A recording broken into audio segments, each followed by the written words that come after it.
पहले हम जब फुटबॉल खेलने आते थे तो हमारे मोहल्ले के लोग हमें बहुत तंग करते थे कि देखिए लड़कियां खेलने जा रही हैं।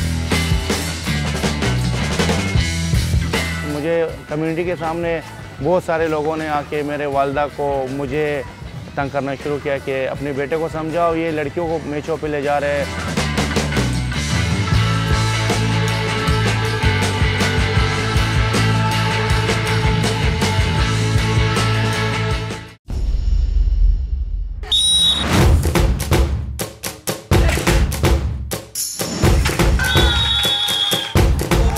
तो यहाँ भी अपसेट हो गया, बिल्कुल ऐसे ही जैसे फीफा वर्ल्ड कप में बैक टू बैक अपसेट्स हमें देखने को मिल रहे हैं। अस्सलाम वालेकुम एवरीवन, मैं हूँ हिना दीदार और मैं हूँ मोहम्मद मुजम्मिल आसिफ और आप देख रहे हैं दी वर्ल्ड कप शो है ना। ऑब्वियसली लास्ट वीक जो रहा है फीफा वर्ल्ड कप का वो अपसेट से भरपूर था और मैं तो यही कहूँगा कि ये साल जो है वो स्पोर्टिंग इवेंट्स में अपसेट का साल है। पहले क्रिकेट वर्ल्ड कप में हमने अपने अपसेट देखे और अब फीफा वर्ल्ड कप में back to back upset. Cricket का इतना बड़ा इवेंट हुआ, क्रिकेट के वर्ल्ड कप में हमने देखा कि एक के बाद एक जो छोटी टीम मानी जाती हैं वो बड़ी टीम को शिकस्त दे रही थी और अब इस बार फुटबॉल में भी हम इस अपसेट्स को एंजॉय कर रहे हैं और back to back sensational matches हमें देखने को मिल रहे हैं। वेल आज भी बहुत से मैचेस हैं। बिल्कुल ऐसा ही है और कल की अगर बात की जाए तो मोरक्को ने बेल्जियम को अपसेट किया और सबसे बड़ा जो अपसेट समझा जा रहा है इस वर्ल्ड कप का वो है सऊदी अरेबिया ने जिस तरीके से अर्जेंटीना को अपसेट किया। और वो एक बड़ा अपसेट इसलिए भी कहा जा रहा है क्योंकि सऊदी अरब की जो फुटबॉल हिस्ट्री है वो काफ़ी इमोशनल है, काफ़ी इंस्पायरिंग है और जिस तरीके से उन्होंने अर्जेंटीना जो कि वर्ल्ड नंबर 3 है उनको जिस तरीके से बीट किया, उसके बाद हमने अपसेट देखे। मोरक्को ने कल बेल्जियम को अपसेट किया, फिर जापान ने जर्मनी को भी अपसेट किया। तो it's all about upsets.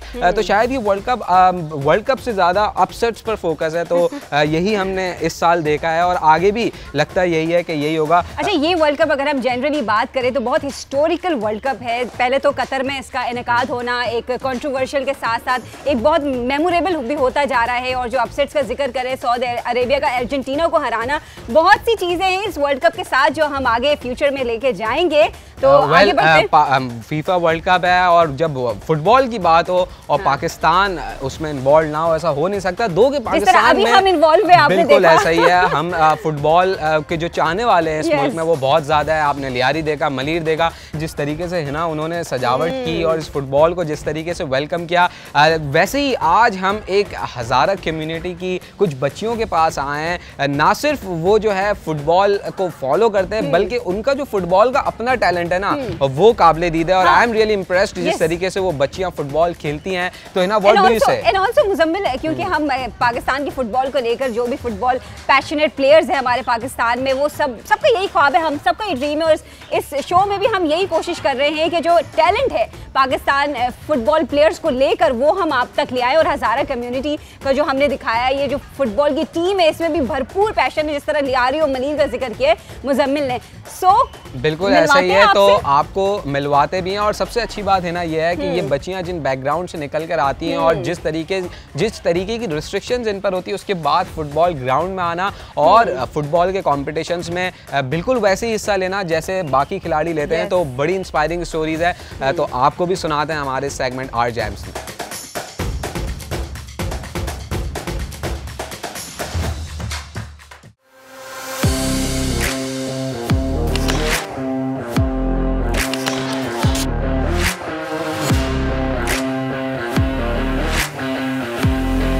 Football की जर्नी कुछ इस तरह स्टार्ट हुई कि मेरी बहन फुटबॉल खेलने आती थी और मुझे भी फुटबॉल खेलने का भरपूर शौक़ था। जब मैंने अपने घर वालों को बताया कि मैं मतलब फ़ुटबॉल खेलने जा सकती हूँ, मतलब मैंने जब इजाज़त ली तो उन्होंने मतलब मुझे सपोर्ट किया, मुझे बोला कि आप जा सकती है, सिर्फ ये लड़कों का खेल नहीं लड़कियाँ भी खेल सकती हैं। पहले हम जब फुटबॉल खेलने आते थे तो हमारे मोहल्ले के लोग हमें बहुत तंग करते थे कि देखिए लड़कियाँ खेलने जा रही हैं, हमें बहुत तंग करते थे, जिससे हमें बहुत डिस्टर्ब होती थी।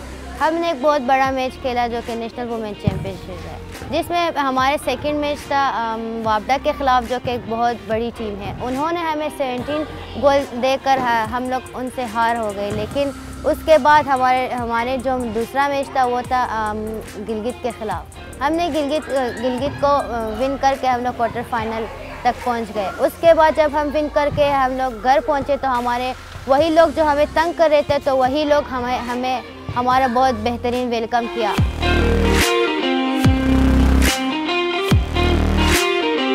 सारे मोहल्ले वाले ताने देते थे लड़कियों को नहीं खेलना चाहिए, ये क्या लड़कों का खेल है, लड़कियां मत खेले। पर जब हम लोगों ने नेशनल जीता माशाल्लाह से, तो फिर मतलब जब हम लोग आए नेशनल जीत कर, तो माशाल्लाह पूरे मोहल्ले वालों ने हमारा बहुत अच्छा इस्तकबाल किया। मुझे कम्युनिटी के सामने बहुत सारे लोगों ने आके मेरे वालदा को मुझे तंग करना शुरू किया कि अपने बेटे को समझाओ, ये लड़कियों को मैचों पे ले जा रहे हैं, लड़कियों का काम है घर पे बैठना। फिर मेरे वाइफ, मेरा वालदा, मेरे भाई सब मेरे अगेंस्ट हो गए, लेकिन मैंने अपना ये काम जारी रखा अल्हम्दुलिल्लाह। फीफा वर्ल्ड कप शुरू होता है तो तब लोगों को ख्याल आता है कि फ़ुटबॉल भी कोई गेम है। जब मतलब फीफा वर्ल्ड कप नहीं होता तो लोगों को होश ही नहीं होता कि कोई फ़ुटबॉल गेम है। पर हमें सपोर्ट करना चाहिए लोकल प्लेयर्स को, तो आगे जाके वो कुछ बन सके, जैसे मेसी रोनाल्डो की तरह कोई प्लेयर इंटरनेशनल प्लेयर बन सके और जाके आगे खेले। इन बच्चों को स्पॉन्सर की बहुत ज़रूरत है। मैं अपने अल्हम्दुलिल्लाह मेरे अपनी कम्युनिटी हज़ारा कम्युनिटी के पास ऐसे ऐसे लोग हैं जिनकी बच्चियाँ भी इस एकेडमी का हिस्सा है। अगर वो लोग चाहे वो अपनी टीम को इस एकेडमी को स्पॉन्सर कर सकता है। अल्हम्दुलिल्लाह हमारी अपनी कम्युनिटी बहुत, क्योंकि ये बच्चियाँ अपने लिए नहीं खेलने जा रही है, ये पूरा एक कम्युनिटी का जो है ना नुमाइंदा होकर खेलने जा रही है। अब हमें गवर्नमेंट से यही अपील है कि वो हमें ग्राउंड फराहम करे, क्योंकि हम जिस ग्राउंड में खेलने आते हैं इसमें बहुत इंजरीज का मसला होता है। Muzammil, I think this is the best event के वर्ल्ड कप के टाइम पे जो हम पाकिस्तान में जो हिडन टैलेंट्स हैं, जो यहाँ पैशनेट हैं बहुत से, और जो फुटबॉल में वाकई आगे बढ़ना चाहते हैं, खासकर फीमेल फुटबॉलर्स का जो जोश देखा हमने कि वो किस तरह मेहनत करते हैं। ग्राउंड्स नहीं है, कोई फैसिलिटीज़ नहीं है, but still they are working hard, they are making us proud. और ट्रेनर की भी हमने बात सुनी, उनकी बहुत सी रिक्वेस्ट है हुकूमत से, और जो फैसिलिटेट कर सकते हैं वो भी कहना चाह रहे हैं कि हम ग्राउंड में इस ज़मीन पर प्रैक्टिस कर रहे हैं ना, कि ग्रास ग्राउंड होना बहुत लाजमी है। बिल्कुल ऐसा ही है ना। और जब हम शो प्लान कर रहे थे ऑब्वियसली, तो हमारा जो मेन मोटिव था वो यही था कि हम अपने टैलेंट को जो है वो उजागर करें, इनको हाईलाइट करें, क्योंकि जैसा हमने देखा है कि हर 5-4 साल बाद जब फीफा वर्ल्ड कप होता है तो हम जागते हैं कि हमारी फुटबॉल टीम कहाँ है, जब ओलंपिक्स होता है तो हम जागते हैं हमारे एथलीट्स कहाँ हैं, वो क्यों मेडल्स नहीं जीत रहे। लेकिन उन 4 सालों के दौरान हम इस टैलेंट को जो है वो हाईलाइट नहीं करते, ना प्रमोट करते हैं कि ये इनमें से भी वो खिलाड़ी जो इंटरनेशनली रिप्रेजेंट कर सकें पाकिस्तान को, वो बाहर आएँ और वो पाकिस्तान को फिर जाके बड़े लेवल पे रिप्रेजेंट करें। और मैं पर्सनली ये चाहता हूँ जैसे हमारी पाकिस्तान की क्रिकेट टीम है वो वर्ल्ड कप में पाकिस्तान को रिप्रेजेंट करती है, ऐसे ही हमारी फुटबॉल की टीम है। बहुत ज़्यादा टैलेंट है, but that talent needs sponsor, government support. अगर वो मिल जाए तो ये बच्चियाँ हैं, और इसी के साथ हम बच्चों से भी आपको कुछ टैलेंटेड मिलवाएंगे हमारे आने वाले शोज़ में। तो उनसे भी जब आप मिलेंगे तो आपको यही एहसास होगा कि हमें ज़रूरत है कि हम इनकी रेगुलर बात करना शुरू करें। अगर इस तरह ग्रास रूट लेवल पर अगर फुटबॉल पे अगर हमारी जो हुकूमत है, जो फेडरेशन है, पाकिस्तान फुटबॉल फेडरेशन, वो अगर इन्वेस्ट करे तो हमारा टैलेंट इस काबिल होगा कि हम वर्ल्ड कप भी खेल सकें। बिल्कुल वर्ल्ड कप जारी है। बिल्कुल ऐसा ही है। पाकिस्तान फुटबॉल फेडरेशन की जहाँ तक बात की है ना, तो वो रिज्यूम हुई है, कुछ पॉलिटिकल इश्यूज थे, अब वो फाइनली काम कर रही है। और हम उम्मीद करते हैं कि इस तरीके का जो टैलेंट है, जो हज़ारा कम्युनिटी की तरीके से आप लियारी चले आए, मलिर चले आए, बेतहाशा टैलेंट है। बट जो टैलेंट है वो चाहता है कि आपका सपोर्ट मिले, आपके स्पॉन्सर्स मिले, और जितने भी कॉर्पोरेट सेक्टर्स हैं उनको चाहिए कि वो इनमें इन्वेस्ट करें, ताकि यहाँ से जो फुटबॉलर्स हैं हमें भी तो मौका मिले कि पाकिस्तान के पास जैसे बाबर आजम है, वैसे ही पाकिस्तान के पास फुटबॉल में भी ऐसे नाम हो जो दुनिया भर में मेसी, नेमार को देखकर खुश होते रहेंगे। हमें अपने स्टार्स चाहिए, हमें खुश परफॉर्म करें, हमें खुश होने के लिए जो है वो चाहिए कि पाकिस्तान की टीम जल्द अज जल्द, जो कि मुश्किल लगता है, लेकिन हम उम्मीद करते हैं कि पाकिस्तान की रिप्रेजेंटेशन हो एटलीस्ट इंटरनेशनल इवेंट्स में, ताकि हम भी प्राउडली कह सकें जैसे हमारी क्रिकेट टीम है वैसे ही हमारी फुटबॉल टीम है, और वैसा ही टैलेंट है। और मेंस वर्ल्ड कप हो या विमेंस वर्ल्ड कप हो, भरपूर टैलेंट है, हमने आपको दिखा दिया है। मुजम्मिल, अब थोड़ी बहुत बात कर लेते हैं वर्ल्ड कप की। 32 टीम्स आपस में लड़ाई कर रही है कि आखिर चैंपियन हमें बनना है। तो अभी ग्रुप स्टेज है और आज भी 4 मैचेस हैं, जर्मनी और ब्राजील के भी मैचेस हैं। तो क्या लगता है आगे जाती हुई कौन सी टीम है? ये जो हमने शुरू में कहा कि ये एक अपसेट्स का साल है, जिस तरीके से अपसेट्स हुए, अर्जेंटीना ने अपना मैच हारा, उसके बाद कमबैक किया, जर्मनी ने भी अपना मैच हारा, फिर कल ड्रॉ किया स्पेन के खिलाफ।